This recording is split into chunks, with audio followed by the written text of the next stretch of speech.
Today, friends, we are in Mark chapter 7. In the Christian Standard Bible, verses 1 through 23 have a header that says the traditions of the elders. The Pharisees and some of the scribes who had come from Jerusalem gathered around him. They observed that some of his disciples were eating bread with unclean, that is, unwashed, hands. For the Pharisees and all the Jews do not eat unless they give their hands a ceremonial washing, keeping the tradition of the elders. When they come from the marketplace, they do not eat unless they have washed. And there are many other customs they have received and keep, like the washing of cups, pitchers, kettles, and dining couches.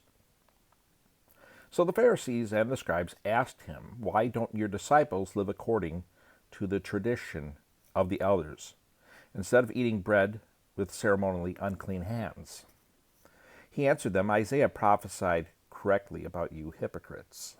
As it is written, 'This people honors me with their lips, but their heart is far from me. They worship me in vain, teaching as doctrines human commands.'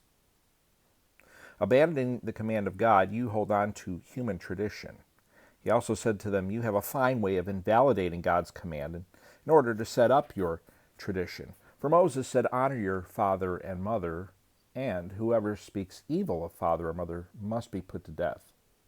But you say, 'If anyone tells his father or mother, whatever benefit you might have received from me is Corban,' that is an offering devoted to God, you no longer let him do anything for his father or mother.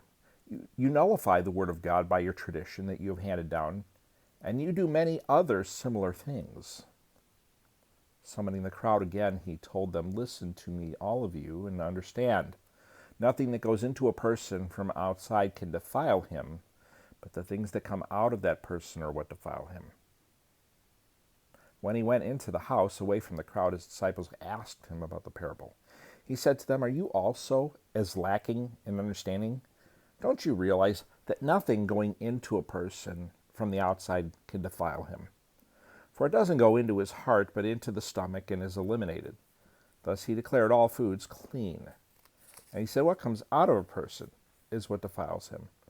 For from within, out of people's hearts, come evil thoughts, sexual immoralities, thefts, murders, adulteries, greed, evil actions, deceit, and self-indulgence, envy, slander, pride, and foolishness.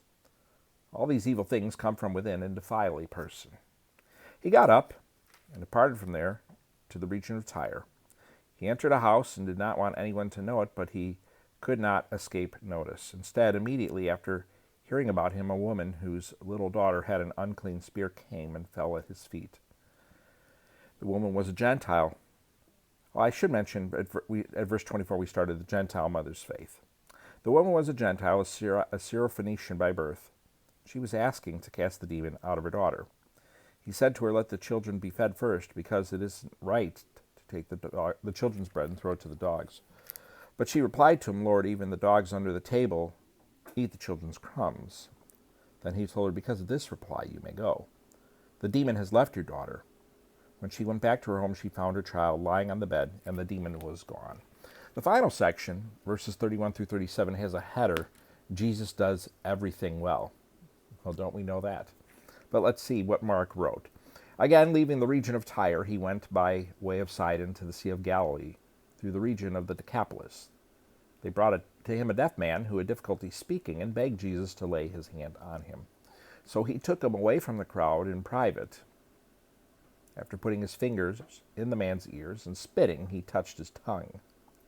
Looking up to heaven, he sighed deeply and said to him, "Ephphatha," that is, "be opened." Immediately his ears were opened and his tongue was loosened. He began to speak clearly. He was ordered to tell no one, but the more he ordered them, the more they proclaimed it. They were extremely astonished and said, "He has done everything well. He even makes the deaf hear and the mute speak." That, my friends, is Mark chapter 7.